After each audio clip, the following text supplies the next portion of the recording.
எல்லாருக்கும் வணக்கங்க. இப்போ இந்த வீடியோவில் என்ன டாப்பிக்கை பற்றி பார்க்க போகிறோம் அப்படின்னா, ஒரு ஜாதகருக்கு அவர் வாழ்நாளில் கடைசி வரைக்கும் திருமணம் ஆகாமல் போகிறதுக்கு என்ன காரணம் அப்படின்னு ஜோதிட ரீதியாக பார்க்க போகிறோம். இப்போது எனது யூடியூப் சேனலை ரெகுலராக பார்த்துட்டு வர சென்னையை சேர்ந்த ஒருத்தர் 7 ஜாதகங்களை எனக்கு அனுப்பி, இவங்களுக்கெல்லாம் கல்யாணம் ஆகலை, அதற்கு சிஆர்பி மெத்தடில் நீங்கள் கண்டுபிடிச்சிருக்கிற விதிகள் எப்படி பொருந்தி வருது அப்படின்னு சொல்லி அனலைஸ் பண்ணுங்க அப்படின்னு ஜாதகங்களை அனுப்பி வச்சார். அப்போது அனலைஸ் பண்ணும்போது அவர் கொடுத்துருக்கிற ஜாதகத்தில் எல்லாமே சிஆர்பி மெத்தடில் இருக்கிற விதிகள் எல்லாம் பொருந்தி வந்துச்சு. அவருக்கு இதை இன்ஃபார்ம் பண்ணிவிட்டு இதை யூடியூப் சேனலில் ஒரு வீடியோ எடுத்து போடட்டுமான்னு கேட்கும் பொழுது தாராளமாக போடுங்க அப்படின்னு அவருக்கு எனக்கு பர்மிஷன் கொடுத்துருக்காரு. அவருக்கு ஒரு தேங்க்ஸ் சொல்லிவிட்டு அவருடைய ஜாதகங்களை, அதாவது அவர் அனுப்பின ஜாதகங்களை சிஆர்பி மெத்தடில் இப்போது நம்ம டிஸ்கஸ் பண்ண போகிறோம். முதல்ல சிஆர்பி மெத்தட்னா என்ன அப்படின்னு ஒரு நிமிஷம் சுருக்கமாக பார்த்துட்டு இந்த ஜாதகங்களை அனலைஸ் பண்ணலாம். சித்தர்கள் சொன்ன முறையில் கிரகங்கள்லாம் தொடர்பை ஏற்படுத்திக்குது. அதோடு மட்டும் இல்லாமல் மேலும் சில முறைகளில் கிரகங்கள் தொடர்பை ஏற்படுத்திக்குதுன்னு சொல்லிட்டு நான் கண்டுபிடிச்சிருக்கேன். வதம் நட்சத்திரத்தில் அமர்ந்த கிரகங்கள் தொடர்பு பெறும். வதம் நட்சத்திரம்னா ஒரு கிரகம் அமர்ந்த நட்சத்திரத்தில் இருந்து 7வது நட்சத்திரத்தில் இருக்கிற கிரகம் அப்படின்னு அர்த்தம். அது மாதிரி வைநாசிகம் நட்சத்திரத்தில் அமர்ந்த கிரகங்கள் தொடர்பு பெறும் அப்படின்னா, ஒரு கிரகம் அமர்ந்த நட்சத்திரத்தில் இருந்து 22வது நட்சத்திரத்திற்கு வைநாசிக நட்சத்திரம்னு பேர். அதில் இருக்கிற கிரகங்கள் கனெக்ட் ஆகிக்கும்.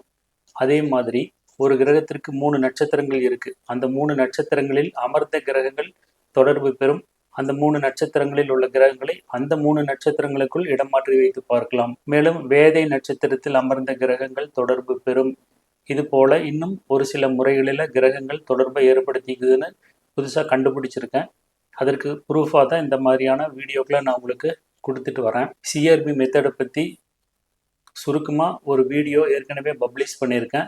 அது இந்த வீடியோவுக்கு கீழே இருக்கிற டிஸ்கிரிப்ஷனில் இருக்கிற லிங்கில் பாருங்கள். எலாபரேட்டாக உங்களுக்கு புரியும். அது புரிஞ்சிருந்தால் மட்டும்தான் சிஆர்பி மெத்தடில் இருக்கிற கிரக தொடர்புகளை நீங்கள் உள்வாங்கிக்க முடியும். வாங்க இப்போ சென்னை நண்பர் எனக்கு அனுப்பியிருக்கிற 7 ஜாதகங்களை 1 by 1 அவங்களுக்கு கல்யாணம் ஆகாமல் போனதுக்கு என்ன காரணம் அப்படின்னு பார்க்கலாம். ஒருத்தருக்கு திருமணம் அவர் வாழ்நாளில் இல்லை அப்படிங்கிறதுக்கு சிஆர்பி மெத்தடில் நான் கண்டுபிடிச்சிருக்கிற விதிகள் இருக்குது. அந்த விதிகள் என்னென்னு முதல்ல சுருக்கமாக சொல்லிடுறேன். லக்னத்திற்கு செவ்வாய் சனி தொடர்பு, 2ஆம் இடத்திற்கு செவ்வாய் சனி தொடர்பு, 5ஆம் இடத்திற்கு செவ்வாய் சனி தொடர்பு, 7ஆம் இடத்திற்கு செவ்வாய் சனி தொடர்பு, ராகு நின்ற நட்சத்திரத்திற்கு வதம் அல்லது வைநாசிகம் அல்லது வேதை நட்சத்திரத்தில் ஏதேனும் ஒரு கிரகம் இருப்பது. அது மாதிரி கடைசியாக புதனும் குருவும் கனெக்ஷனை ஏற்படுத்திக்கிறது. இப்போ இந்த விதிகள் எல்லாம் ஒருத்தருக்கு இருந்தால் அவருக்கு நிச்சயமாக அவர் வாழ்நாளில் திருமணம் இல்லை அப்படின்னு முடிவு பண்ணிக்கலாம். ஒருவேளை இதில் ஏதாவது ஒரு விதி மட்டும் மேட்ச் ஆகி வரல அப்படின்னா அவருக்கு திருமணம் நடக்கும், பட் லேட்டாக நடக்கும். அதாவது 35-40 வயசுக்கு மேலே திருமணம் நடக்கும் அப்படின்னு நம்ம புரிஞ்சுக்கணும். வாங்க முதல் ஜாதகத்தை பார்க்கலாம். இந்த ஜாதகர் பிறந்திருக்கிறது பாருங்க, மீன லக்னம். லக்னாதிபதி குரு 8ஆம் வீட்டில் இருக்குது. குரு கிரக பாதசாரத்தில் பாருங்க, அமர்ந்த நட்சத்திரம் சித்திரை. குருவிற்கு செவ்வாயோட தொடர்பு ஏற்பட்டுள்ளது. லக்ன புள்ளி பாருங்க, அமர்ந்த நட்சத்திரம் உத்திரட்டாதி. உத்திரட்டாதிங்கிற சனியோட நட்சத்திரம். அப்போ லக்னத்திற்கு சனி தொடர்பு வந்திருக்கு. அடுத்தது 2ஆம் இடத்திற்கு செவ்வாய் சனி தொடர்பு. 2ஆம் வீட்டதிபதி செவ்வாய் ஆனதுனால செவ்வாய் தொடர்பு ஏற்பட்டுள்ளதுன்னு புரிஞ்சுக்கணும். அந்த செவ்வாயை விருச்சிகத்தில் இருக்கிற சனி தனது 7ஆம் பார்வை மூலமாக பார்க்கறதுனால 2ஆம் இடத்திற்கு செவ்வாய் சனி தொடர்பு ஏற்பட்டுள்ளதை காண முடிகிறது. அடுத்தது 5ஆம் இடம் கடகம். அதன் அதிபதி சந்திரன். சந்திரனும் செவ்வாயோட சேர்ந்து விருச்சிகத்தில் இருக்கிற சனியோட பார்வையை வாங்கிறதுனால 5ஆம் இடத்திற்கு செவ்வாய் சனி தொடர்பு ஏற்பட்டுள்ளதுன்னு நம்ம எடுத்துக்கணும். அடுத்தது மீன லக்னத்துக்கு 7ஆம் இடமான கன்னி. இதன் அதிபதி புதன். இந்த புதனை ரிஷபத்தில் இருக்கிற செவ்வாய் தனது 4ஆம் பார்வை மூலமாக பார்க்குது. அதே சமயம் விருச்சிகத்தில் இருக்கிற சனி தனது 10ஆம் பார்வை மூலமாக 7ஆம் வீட்டு அதிபதியான புதனை பார்க்குது. அடுத்தது ராகு அமர்ந்த நட்சத்திரம் என்னன்னு பாருங்க, சித்திரை. சித்திரை, மிருகசீரிசம், சித்திரை, அவிட்டம் இந்த 3மே வேதை நட்சத்திரங்கள். ஒன்றுக்கொன்று வேதை அப்படின்னு எடுத்துக்கும் பொழுது ராகு அமர்ந்த சித்திரை நட்சத்திரத்திலேயே குரு அமர்ந்திருக்கிறதுனால ராகுவிற்கு வேதை நட்சத்திரத்தில் கிரகம் உள்ளது என்பதை பார்க்க முடியுது. லாஸ்ட் ரூல், ஆறாவது ரூல், புதன் குரு தொடர்பு. நார்மலாக பார்க்கும்போது புதனுக்கும் குருவுக்கும் கனெக்ஷன் ஏற்படலை. அதே சமயம் புதன் அமர்ந்த நட்சத்திரம் மகம், கேது அமர்ந்த நட்சத்திரம் அஸ்வினி. அஸ்வினி மகம் இரண்டுமே கேதுவினுடைய நட்சத்திரம். அதனால சிம்மத்தில் இருக்கிற புதனை மேசத்தில் கேது இருக்கிற அஸ்வினி நட்சத்திரத்துக்கு டிரான்ஸ்ஃபர் பண்ணி பார்க்கலாம். அப்போது மேசத்தில் இருக்கிற புதனும் துலாமில் இருக்கிற குருவும் சமசப்தமாக பார்த்துக்கிறதால இந்த லாஸ்ட் ரூல் மேட்ச் ஆகி வருது. இப்போ இந்த ரூல் எல்லாமே மேட்ச் ஆனதுனால தான் 58 பிறந்த இவருக்கு இன்னும் திருமணம் ஆகவில்லை. அடுத்த ஜாதகத்தை பார்க்கலாம். இது இரண்டாவது ஜாதகம். இந்த ஜாதகர் பிறந்திருக்கிறது மேச லக்னம். இப்போ லக்னாதிபதி செவ்வாய் ஆனதுனால லக்னத்திற்கு செவ்வாய் தொடர்பு ஏற்பட்டுள்ளது. செவ்வாயை மகரத்தில் இருக்கிற சனி தனது 7ஆம் பார்வை மூலமாக பார்க்கறதால லக்னத்திற்கு செவ்வாய் சனி தொடர்பு ஏற்பட்டுள்ளது. அடுத்தது 2ஆம் இடம் ரிஷபம், அதிபதி சுக்கிரன் எங்க இருக்கு? 12ஆம் இடத்துல இருக்கு. சுக்கிரன் அமர்ந்த நட்சத்திரம் உத்திரட்டாதி, சனியின் நட்சத்திரம். அதனால 2ஆம் வீட்டிற்கு சனியின் தொடர்பு ஏற்பட்டுள்ளதை காண முடிகிறது. அப்புறம் இப்போ கடகத்துல செவ்வாய் இருக்கிறது ஆயிலின் நட்சத்திரம், மீனத்துல சந்திரன் இருக்கிறது ரேவதி நட்சத்திரம். ஆயில்யம் ரேவதி இரண்டுமே புதனோட நட்சத்திரமா இருக்கிறதுனால கடகத்தில் இருக்கிற செவ்வாயை சந்திரன் உள்ள ரேவதி நட்சத்திரத்துல வச்சு பார்க்கலாம். அப்ப செவ்வாய் எங்க வந்ததை எடுத்துக்கணும்? செவ்வாய் மீனத்தில் இருக்கிறதாக எடுத்துக்கணும். மீனத்துக்கு வந்த செவ்வாய் 2ஆம் வீட்டு அதிபதி சீக்கிரனோடு கனெக்ஷனை ஏற்படுத்திக்கிறாங்க. அதே மாதிரி 5ஆம் வீட்டிற்கு செவ்வாய் சனி தொடர்பு. 5ஆம் இடம் என்பது சிம்மம், இதன் அதிபதி சூரியன் செவ்வாயோட வீட்டிலேயே இருக்கு. அதனால 5ஆம் வீட்டிற்கு செவ்வாய் தொடர்பு ஏற்பட்டுள்ளது. அப்போ மேசத்தில் இருக்கிற சூரியனுக்கும் சனிக்கும் எப்படி கனெக்ஷன் வருது அப்படின்னா, செவ்வாயோட வீடான மேசத்தில் இருக்கிற சூரியனும் செவ்வாயின் நட்சத்திரமான அவிட்டத்தில் இருக்கிற சனியும் கனெக்ஷன் ஏற்படுத்திக்குவாங்க. இது சிஆர்வி மெத்தடில் நான் கண்டுபிடிச்சிருக்கேன். அதாவது ஒரு கிரகத்தினுடைய வீட்டிலையும் அந்த கிரகத்தினுடைய நட்சத்திரத்திலையும் உள்ள கிரகங்கள் தொடர்பு பெறும். எனவே செவ்வாயோட வீட்டில் இருக்கிற சூரியனும் செவ்வாயினுடைய நட்சத்திரமான அவிட்டத்தில் இருக்கிற சனியும் கனெக்ஷன் ஏற்படுத்திக்குவாங்க. அப்போ இந்த விதத்தில் 5ஆம் இடத்திற்கு செவ்வாய் சனி தொடர்பு ஏற்படுகிறது. அடுத்து 7ஆம் இடம், இதன் அதிபதி சுக்கிரன். ஏற்கனவே நான் சொன்ன மாதிரி தான் சுக்கிரன் அமர்ந்த நட்சத்திரம் உத்திரட்டாதி சனியினுடையது. ரேவதி மற்றும் ஆயில்யம் இரண்டுமே புதனுடைய நட்சத்திரம். புதனோட நட்சத்திரத்தில் இருக்கிற செவ்வாயை மீனத்துக்கு டிரான்ஸ்ஃபர் பண்ணும்போது 7ஆம் வீட்டதிபதி சுக்கிரனுக்கு செவ்வாய் தொடர்பு ஏற்படுகிறது. இந்த விதத்தில் 7ஆம் இடத்திற்கு செவ்வாய் சனி தொடர்பு ஏற்பட்டுள்ளது. அடுத்தது 5, ராகு நின்ற நட்சத்திரத்திற்கு ஏதாவது ஒரு பகை நட்சத்திரத்தில் கிரகம் இருக்கிறது. பாருங்க, ராகு புனர்வூசம் நட்சத்திரத்தில் இருக்கு. புனர்வூசம் நட்சத்திரத்தினுடைய 22வது நட்சத்திரம் அஸ்வினி, அதற்கு வைனாசி நட்சத்திரம்னு பேரு. அதுல சூரியன் இருக்கு. அடுத்தது லாஸ்ட் ரூல், புதன் குரு கனெக்ஷன். இங்க பாருங்க, குரு இருக்கிறது மீனத்துல அவருடைய சொந்த வீட்டிலேயே இருக்கார். இந்த குரு 7ஆம் பார்வை மூலமாக கன்னியை பார்க்கிறார். அதாவது கன்னிங்கிறது புதனுடைய வீடு. புதனோட வீட்டை குரு பார்த்த புதனுக்கு குருவுக்கு கனெக்ஷன் இருக்குன்னு நம்ம எடுத்துக்கணும். இந்த விதத்துல இங்க இருக்கிற எல்லா விதிகளுமே இந்த 1963 பிறந்த ஜாதகருக்கு பொருந்தி வருது. அதனால இவருக்கு கல்யாணம் இல்லை. அடுத்து 3வது ஜாதகத்தை பாருங்க. இந்த ஜாதகர் பிறந்தது சிம்ம லக்னம். இந்த லக்னாதிபதி சூரியன் எங்க இருக்கு? மகரத்துல இருக்கு. மகரத்தில் இருக்கிற சூரியனை துலாம் ராசியில் இருக்கிற செவ்வாய் தனது 4ஆம் பார்வை மூலமாக பார்க்குது. மேலும் சூரியன் இருக்கிறது மகரம், சனியினுடைய வீடு. அதனால லக்னாதிபதிக்கு செவ்வாய் சனி தொடர்பு ஏற்பட்டிருக்கு. அடுத்தது பாருங்க, 2ஆம் இடம் புதன். இந்த புதனும் சனியோட வீட்டில் இருந்து செவ்வாயோட பார்வையை வாங்கிக்கிறதால 2ஆம் இடத்திற்கு செவ்வாய் சனி தொடர்பு வந்திருக்கு. அடுத்த 5வது இடம், இதன் அதிபதி குரு. எங்க இருக்கு? குரு 2ஆம் வீட்டில் இருக்கு. இந்த குரு இருக்கிற நட்சத்திரம் அஸ்தம். இப்போ இந்த குரு செவ்வாயோட டைரக்டா கனெக்ட் ஆகல. பட் செவ்வாய் இருக்கிற நட்சத்திரம் விசாகம், குருவோட நட்சத்திரம். அதாவது 5ஆம் வீட்டு அதிபதியினுடைய நட்சத்திரம். அதனால 5ஆம் வீட்டிற்கு செவ்வாய் தொடர்பு வந்திருக்கு. மேலும் சனி எங்க இருக்கு? மீனத்திலிருந்து தனது 7ஆம் பார்வை மூலமாக 2ஆம் வீட்டில் இருக்கிற குருவை பார்க்கிறார். குரு 5ஆம் வீட்டு அதிபதி. இந்த விதத்துல குருவோட நட்சத்திரத்துல செவ்வாய் இருந்து சனி குருவை பார்க்கறதால 5ஆம் வீட்டிற்கு செவ்வாய் சனி தொடர்பு ஏற்பட்டிருக்கு. 4வது ரூல், 7ஆம் வீட்டிற்கு செவ்வாய் சனி தொடர்பு. 7ஆம் வீட்டதிபதியே சனியாக போயிட்டாரு. இப்போ செவ்வாய் எங்க இருக்குன்னு பாருங்க, துலாம்ல இருக்கு. செவ்வாய் இருக்கிற நட்சத்திரம் விசாகம்.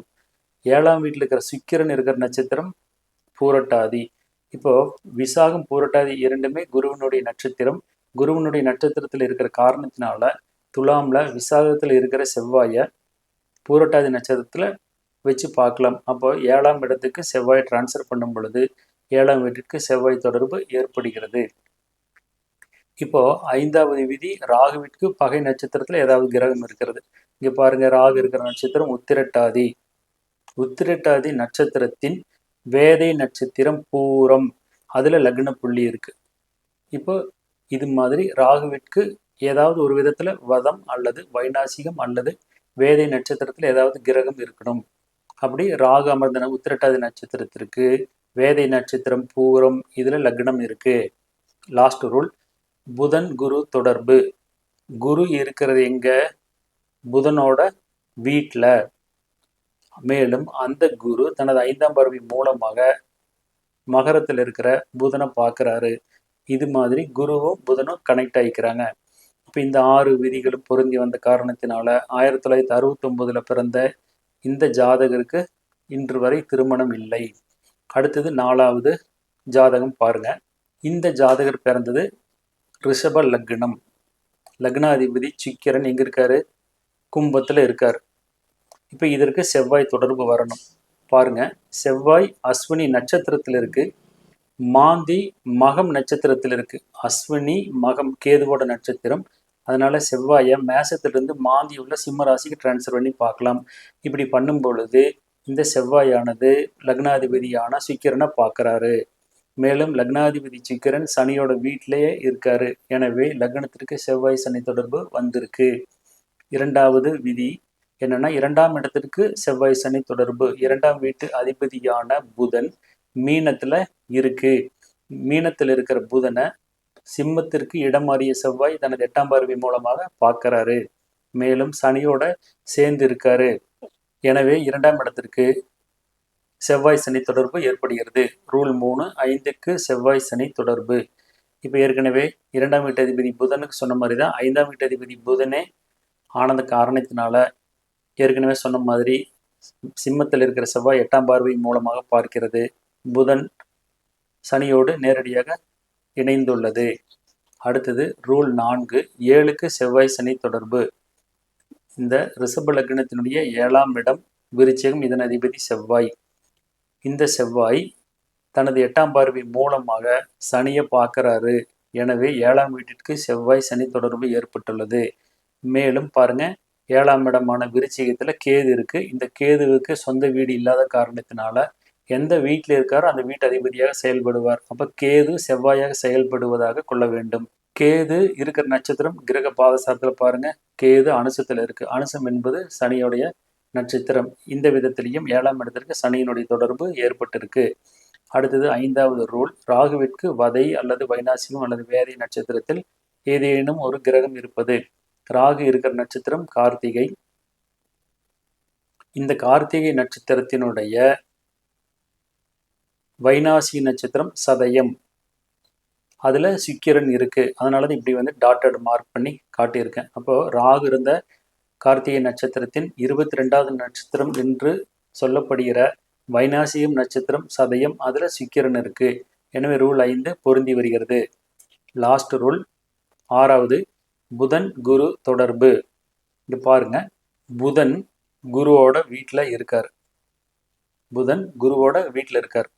அந்த குரு புதனோட வீட்டில் இருக்கார். இந்த 2 விதத்திலையும் குரு புதன் கனெக்ஷன் ஏற்பட்டிருக்கு. மேலும் இவங்க 2 பேருமே பரிவர்த்தனை பெற்றுள்ளார்கள். எனவே இந்த லாஸ்ட் ரூலும் பொருந்தி வருது. இப்போ இந்த விதிகள் எல்லாமே பொருந்தி வந்த காரணத்தினால தான் 1966 பிறந்த இவருக்கு இன்று வரை திருமணம் இல்லை. அடுத்தது 5வது ஜாதகத்தை பார்க்கலாம். இப்போ இந்த ஜாதகர் பிறந்தது லக்னம் தனுசு. இந்த லக்னத்திற்கு எப்படி செவ்வாய் சனி தொடர்பு வருதுன்னு பாருங்க. செவ்வாய் கடகத்தில் இருக்கு. கடகத்தில் இருக்கிற செவ்வாய் தனது 8ஆம் பார்வை மூலமாக லக்னாதிபதி குருவை பார்க்குறாரு. மேலும் குரு இருக்கிறது சனியினுடைய வீடான கும்பம். எனவே லக்னத்திற்கு செவ்வாய் சனி தொடர்பு ஏற்படுகிறது. அடுத்தது 2ஆம் இடத்தை கடகத்தில் இருக்கிற செவ்வாய் பார்க்குறாரு. எனவே 2ஆம் இடத்திற்கு செவ்வாய் தொடர்பும் 2ஆம் வீட்டு அதிபதி சனி ஆயிட்டார். எனவே 2ஆம் இடத்திற்கு செவ்வாய் சனி தொடர்பு ஏற்படுவதை பார்க்க முடியுது. 5ஆம் இடம் மேசம், இதன் அதிபதி செவ்வாய். இந்த செவ்வாய் கிரக பாதசாரத்தில் பாருங்க பூச நட்சத்திரத்தில் இருக்கு. பூசம் என்பது சனியினுடைய நட்சத்திரம். இந்த விதத்துல 5ஆம் வீட்டிற்கு செவ்வாயின் தொடர்பும் சனியின் தொடர்பும் ஏற்பட்டுள்ளது. 4வது ரூல், 7க்கு செவ்வாய் சனி தொடர்பு. தனுசு லக்னத்திற்கு 7ஆம் இடம் மிதுனம். இதுலயே சனி அமர்ந்து 7ஆம் வீட்டு அதிபதியோடைய சேர்ந்திருக்கு. அப்புறம் பாருங்க, இங்க செவ்வாய் இருக்கிற நட்சத்திரம் சனியோடது. அந்த சனி 7ஆம் வீட்டு அதிபதியோட சேர்ந்து இருக்கிறதுனால 7ஆம் வீட்டிற்கு சிஆர்பி மெத்தட்ல சொல்ற முறையில 7ஆம் வீட்டிற்கு செவ்வாய் சனி தொடர்பு ஏற்படுகிறது. அடுத்தது, ராகுவிற்கு வதம் வைனாசி வேதை நட்சத்திரத்தில் கிரகம் இருப்பது. ராகு எங்க இருக்கு? கேட்டை நட்சத்திரத்துல இருக்கு. இந்த கேட்டை நட்சத்திரம் நேரடியா பார்க்கும்போது வதம் வைனாசி வேதையில கிரகம் இல்லை. கேட்டை நட்சத்திரத்துக்கு இணையாக, அதாவது புதனுடைய நட்சத்திரம் கேட்டைக்கு இணையாக ரேவதியில சந்திரன் இருக்கு. பாருங்க, புதனுடைய நட்சத்திரமான கேட்டையில ராகுவும் புதனுடைய நட்சத்திரமான ரேவதியில சந்திரனும் இருக்கு.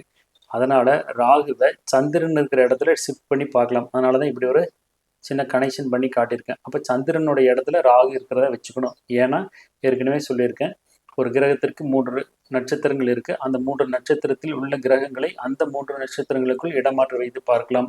அந்த விதத்துல கேட்டையில இருக்கிற ராகுவை ரேவதியில இருக்கிற சந்திரனுடைய இடத்துல வைக்க வேண்டும். அப்போ ராகு சந்திரன் இருக்கிற ரேவதிக்கு வந்துட்டா அதிலிருந்து 7வது நட்சத்திரம் திருவாதிரை. சந்திரனுக்கு பதம் நட்சத்திரத்துல திருவாதிரையில சனி இருக்குன்னு எடுத்துக்கிறோம். அதே மாதிரி ராகுவை ஷிஃப்ட் பண்ணி சந்திரனோட இடத்துல வச்சோம்னா கேட்டையில இருக்கிற ராகு சந்திரன் இருக்கிற ரேவதிக்கு வந்துடும். ரேவதியிலிருந்து 7வது நட்சத்திரம் திருவாதிரை. அந்த திருவாதிரையில புதன் இருக்கு, சனி இருக்கு. அப்போ 2 விதத்துல ராகுவிற்கு வதம் வைனாசிகன் அல்லது வேதை ஏதாவது ஒரு நட்சத்திரத்துல கிரகம் இருக்கிறதா நம்ம எடுத்துக்கணும். லாஸ்ட் ரூல், புதன் குரு தொடர்பு. குரு 5ஆம் பார்வையாக புதனை பார்க்குது. எனவே புதன் குரு தொடர்பு ஏற்பட்டதாக எடுத்துக்கணும். அடுத்தது பாருங்க, 6வது ஜாதகம். இந்த ஜாதகர் பிறந்தது விருச்சிக லக்னம். விருச்சிகம் என்பது செவ்வாயினுடைய வீடு. எனவே லக்னத்துக்கு செவ்வாய் தொடர்பு ஏற்பட்டிருக்கு. சனியோட தொடர்பு எப்படி வருதுன்னா, கிரக பாசாரத்துல பாருங்க, சனி இருக்கிற நட்சத்திரம் பூரம். பூராடம் என்பது சுக்கிரனுடைய நட்சத்திரம். அதுல சூரியன் இருக்கு. நான் ஏற்கனவே சொன்னேன், ஒரு கிரகத்திற்கு 3 நட்சத்திரங்கள் இருக்கு. அந்த 3 நட்சத்திரத்தில் ஏதேனும் 2 நட்சத்திரத்தில் அமர்ந்துள்ள கிரகங்களை அந்த 2 நட்சத்திரங்களுக்குள் இடமாற்றி வைத்து பார்க்கலாம். அந்த விதத்துல பூரம் நட்சத்திரத்தில் இருக்கிற சனியை பூராடம் நட்சத்திரத்தில் சூரியன் உள்ள இடத்திற்கு ஷிஃப்ட் பண்ணலாம். அப்ப சிம்மத்துல இருக்கிற சனி தனுசுக்கு வந்துடும். அதான் இப்படி கலர் டிஃபரன்ஷியேட் பண்ணி ஒரு ப்ரௌன் கலர்ல காட்டியிருக்கேன். இங்க வந்ததுக்கு அப்புறம் லக்னாதிபதியான செவ்வாய் தனுசுல தான் இருக்கு. இப்ப சனியும் செவ்வாயும் கனெக்ட் ஆனதாக எடுத்துக்கணும். இதே மெத்தேட்ல தான் இங்க பாருங்க, 2ஆம் இடத்திற்கு செவ்வாய் சனி தொடர்பு. ஷிஃப்ட் ஆனதுக்கு அப்புறம் வந்த சனியும் ஏற்கனவே இருக்கிற செவ்வாயும் 2ஆம் வீட்லயே இருக்கு. அதனால 2ஆம் வீட்டுக்கு செவ்வாய் சனி தொடர்பு வந்ததாக எடுத்துக்கணும். 3வது ரூல், 5க்கு செவ்வாய் சனி தொடர்பு. 5ஆம் வீட்டின் அதிபதி குரு எங்க இருக்கு? கடகத்துல இருக்கு. இந்த கடகத்தில் இருக்கிற குருவை செவ்வாய் தனது 8ஆம் பார்வை மூலமாக பார்க்கிறாரு. மேலும் அந்த குரு இருக்கிற நட்சத்திரம் பூசம். பூசம் என்பது சனியினுடைய நட்சத்திரம். ஆகவே 5ஆம் இடத்திற்கு செவ்வாய் சனி தொடர்பு ஏற்பட்டுள்ளது. பாருங்க, 7ஆம் இடத்திற்கு எப்படி செவ்வாய் சனி தொடர்பு வருதுன்னு பார்க்கலாம். 7ஆம் வீட்டு அதிபதி யாரு? சுக்கிரன் லக்னத்துல இருக்கு. சுக்கிரன் செவ்வாயோட வீட்டுல இருக்கு. எனவே சுக்கிரனுக்கு செவ்வாய் தொடர்பு வந்திருக்கிறதாக நம்ம எடுத்துக்கணும். அடுத்தது, சனி இருக்கிற நட்சத்திரம் பூரம். பூரம் என்பது சுக்கிரனுடைய நட்சத்திரம். சுக்கிரன் இந்த லக்னத்துக்கு 7க்குடையவன். இந்த விதத்துல 7ஆம் வீட்டிற்கு செவ்வாயினுடைய தொடர்பும் சனியினுடைய தொடர்பும் ஏற்படுகிறது. அடுத்தது 5வது ரூல், ராகுவிற்கு பகை நட்சத்திரத்தில் ஏதாவது கிரகம் இருக்குதான்னு பாருங்க. இங்க ராகு இருக்கிற நட்சத்திரம் உத்திரம். உத்திரம் நட்சத்திரத்தின் வதம் நட்சத்திரம் கேட்டை. மகம் பொறும் உத்திரம், அஸ்தம், சித்திரை, சுவாதி, விசாகம், அனுசம், கேட்டை. இதுல யார் இருக்கா? லக்ன புள்ளி இருக்கு. அப்போ இங்க நான் சொல்லியிருக்கிறது ஏதாவது கிரகம் இருக்குன்னு சொல்லியிருக்கேன். கிரகம் மட்டும் இல்ல, லக்ன புள்ளி இருந்தாலும் ஓகே, மாந்தி இருந்தாலும் நம்ம கன்சிடர் பண்ணலாம். எனவே உத்திரம் நட்சத்திரத்தின் வதம் நட்சத்திரம் கேட்டை, அதுல லக்ன புள்ளி இருக்கு. லாஸ்ட் ரூல், புதன் குரு கனெக்ஷன். புதன் எங்க இருக்கு? குருவோட வீட்லயே இருக்கு. அதனால நம்ம குருவும் புதனும் கனெக்ட் ஆனதாக எடுத்துக்கணும். இந்த மாதிரி இந்த எல்லா விதியும் இந்த ஜாதகருக்கு இருந்ததுனால தான் 79ல பிறந்த இவரு இன்னும் கல்யாணம் ஆகாம இருக்காரு. இவருக்கு இன்னும் கல்யாணம் நடக்கல. மேலும் இனிமேலாவது நடக்குமான்னு பார்த்தா வாய்ப்பு இல்லை. கடைசி ஜாதகம் இது சாரு கொடுக்கும்போது 1965 டிசம்பர் 8 இந்த டேட் ஆஃப் பர்த் கொடுத்துட்டு, லக்னம் அவர் கொடுத்தது என்ன வந்ததுன்னா கடக லக்னத்துல ஆயில்யம் நட்சத்திரத்துல லக்ன புள்ளி வந்தது. அப்படி பார்க்கும்போது இந்த ஜாதகருக்கு சிஆர்பி மெத்தட்ல திருமணம் இல்லாத விதிகள் எதுவுமே சரியா முழுவதுமாக மேட்ச் ஆகி வரல. என்ன காரணத்தினால இவருக்கு இன்னும் திருமணம் ஆகல, ஆனா சிஆர்பி மெத்தட்ல இருக்கிற விதிகள் பொருந்தி வரலையே அப்படின்னு பார்க்கும் பொழுது நல்லா கவனிச்சு பாருங்க. இந்த ஜாதகர் 1965 பிறந்திருக்காரு. அப்போ 35, 45, 55, 61 வயசு நடக்குது. அப்போ 60 ஆண்டுகளுக்கு முன்னாடி பிறந்த ஒரு ஜாதகருக்கு, அதுவும் இரவு 10 மணிக்கு மேல பிறந்திருக்காரு. 60 ஆண்டுகளுக்கு முன்னாடி 10 மணி இரவு பிறந்தவங்களுக்கு பிறந்த நேரத்தை சரியா எழுதியிருப்பாங்களான்னா சந்தேகத்துக்குரியது. இந்த மாதிரி நேரத்தில் நம்ம என்ன பண்ணலாம்னா லக்னத்தை கொஞ்சம் கரெக்ஷன் பண்ணி பார்க்கணும். அப்படி பார்க்கும் பொழுது இந்த ஜாதகர் கடக லக்னத்துல பிறந்ததாக சென்னையிலிருந்து எனக்கு கொடுத்திருந்தார் இல்லையா? அந்த ஜாதகம் சிம்ம லக்னத்துல லக்ன புள்ளி மகம் வரும் பொழுது அனைத்து விதிகளும் சரியாக பொருந்தி வருகிறது. எப்படின்னு பாருங்க. இந்த ஜாதகர் பிறந்தது சிம்ம லக்னம். லக்னாதிபதி யாரு? சூரியன். செவ்வாயோட வீட்லயே இருக்கு. அப்போ என்ன அர்த்தம்? லக்னத்திற்கு செவ்வாய் தொடர்பு வந்திருக்குன்னு அர்த்தம். மேலும் 7ஆம் இடத்துல இருக்கிற சனி லக்னத்தையும் பார்க்குது, 10ஆம் பார்வையா லக்னாதிபதியான சூரியனையும் பார்க்குது. இந்த விதத்துல என்ன வருது? லக்னத்திற்கு செவ்வாய் சனி தொடர்பு வருது. அடுத்தது சிம்ம லக்னத்தின் 2ஆம் இடம் கன்னி. இதன் அதிபதி புதன் எங்க இருக்காரு? செவ்வாயோட வீட்டில் இருக்காரு. மேலும் 10ஆம் பார்வையாக சனி பார்க்கிறாரு. அதனால சிம்ம லக்னத்திற்கு 2ஆம் இடமான கன்னிக்கு செவ்வாய் சனி தொடர்பு ஏற்படுகிறது. 5ஆம் இடம் தனுசு. இதன் அதிபதி யாரு? குரு. எங்க இருக்காரு? 11ஆம் வீட்டுல மிதுனத்துல இருக்காரு. இவருக்கு எப்படி செவ்வாய் தொடர்பு வருதுன்னா, லக்னத்திற்கு 5ஆம் இடத்திலேயே செவ்வாய் இருக்கு. தனுசுல இருக்கிற செவ்வாய் தனது சம சப்தம பார்வையால மிதுனத்தில் இருக்கிற குருவை பார்க்கிறாரு. மேலும் இந்த குரு எந்த நட்சத்திரத்தில் இருக்குன்னு பாருங்க. மிருகசீரிஷம் நட்சத்திரத்தில் இருக்கு. மிருகசீரிஷம் என்பது செவ்வாயினுடைய நட்சத்திரம். 3 விதத்துல 5ஆம் இடத்திற்கு செவ்வாய் தொடர்பு ஏற்பட்டுள்ளது. அந்த மிதுனத்தில் இருக்கிற குரு தனது 9ஆம் பார்வை மூலமாக கும்பத்தில் இருக்கிற சனியை பார்க்கிறாரு. குரு தனது 9ஆம் பார்வை மூலமாக கும்பத்தில் இருக்கிற சனியை பார்க்கிறாரு. அதனால 5ஆம் வீட்டிற்கு செவ்வாய் சனி தொடர்பு ஏற்படுகிறது. அடுத்து 7ஆம் இடம் சிம்ம லக்னத்துக்கு 7ஆம் இடம் கும்பம். இந்த கும்பத்திலேயே சனி இருக்கிறதால 7ஆம் இடத்திற்கு சனி தொடர்பு வந்திருக்குன்னு நம்ம புரிஞ்சுக்கணும். இந்த சனி தனது 3ஆம் பார்வை மூலமாக மேசத்தையும் 10ஆம் பார்வை மூலமாக விருச்சிகத்தையும் பார்க்கிறாரு. இன்னொன்னு பாருங்க, கேது விருச்சிகத்தில் இருக்கு. கேதுவிற்கு சொந்த வீடு இல்லை. எந்த வீட்டில் இருக்காரோ அந்த வீட்டினுடைய அதிபதியாக கேது செயல்படுவார் அப்படின்னு கொஞ்ச நேரத்துக்கு முன்னாடி நான் சொல்லியிருக்கேன். அப்போ கேது செவ்வாயாக செயல்படும் பொழுது கேது அமர்ந்த நட்சத்திரம் கிரக பாதசாரத்துல பாருங்க அனுசம். அனுசம் என்பது சனியினுடைய நட்சத்திரம். அப்போ செவ்வாய் டைரக்டாக சனியினுடைய நட்சத்திரத்துல இல்லைனாலும் செவ்வாயோட வீட்டில் இருக்கிற கேது செவ்வாயாக ஆக்ட் பண்ணி சனியோட நட்சத்திரத்தில் இருக்கிற காரணத்தினால 7ஆம் வீட்டிற்கு இந்த செவ்வாயின் தொடர்பு ஏற்படுவதாக நம்ம புரிஞ்சுக்கணும். இங்க பாருங்க 5வது ரூல், ராகுவிற்கு பகை நட்சத்திரத்தில் கிரகம் இருப்பது. ராகு ரோகிணி நட்சத்திரத்துல இருக்கு, ரிஷப ராசியில இருக்கு. அதுவும் ராகு ரோகிணி நட்சத்திரத்துல இருக்கு. ரோகிணி நட்சத்திரத்தினுடைய 7வது நட்சத்திரம் மகம், அதுல லக்ன புள்ளி இருக்கு. இங்க சொல்லியிருக்கிறது ஏதேனும் ஒரு கிரகம் இருக்கணும்னு சொல்லியிருக்கேன். கிரகம்னா கிரகம் மட்டும் அர்த்தம் பண்ணல, லக்ன புள்ளியும் எடுத்துக்கலாம் அல்லது மாந்தியமும் நம்ம எடுத்துக்கலாம். அந்த விதத்தில் ரோகிணி நட்சத்திரத்தில் இருக்கிற ராகு அமர்ந்த நட்சத்திரத்திலிருந்து 7வது நட்சத்திரத்தில் லக்ன புள்ளி இருக்கிறதால 5வது விதி மேட்ச் ஆகுது. லாஸ்ட் ரூல் புதன் குரு கனெக்ஷன். இங்கே பாருங்க, குரு வந்து புதனோட வீட்லேயே இருக்கு. அப்போ குருவும் புதனும் கனெக்ட் ஆகிட்டாங்கன்னா எடுத்துக்கணும். இங்கே சொல்லப்பட்டுள்ள 6 விதிகளும் பொருந்தி வந்த காரணத்தினால தான் இந்த ஜாதகருக்கு திருமணம் இல்லை. நான் ஏற்கனவே சொன்னேன், இந்த ஜாதகர் பிறந்தது 1965 டிசம்பர் 8. சென்னையிலேருந்து அன்பர் எனக்கு இந்த ஜாதகத்தை அனுப்பும் பொழுது அந்த ஜாதகத்தில் கடக லக்னத்தில் ஆயில்யம் நட்சத்திரத்தில் அந்த ஜாதகர் பிறந்ததாக, ஆயில்யம் நட்சத்திரம்னா லக்ன புள்ளி ஆயில்யம் நட்சத்திரத்தில் இருப்பதாக சொல்லப்பட்டு இருந்தது. அப்படி வரும்போது ராகுவிற்கு வதம் வைநாசிக் வேதை நட்சத்திரத்தில் எந்த கிரகமுமே இல்லை.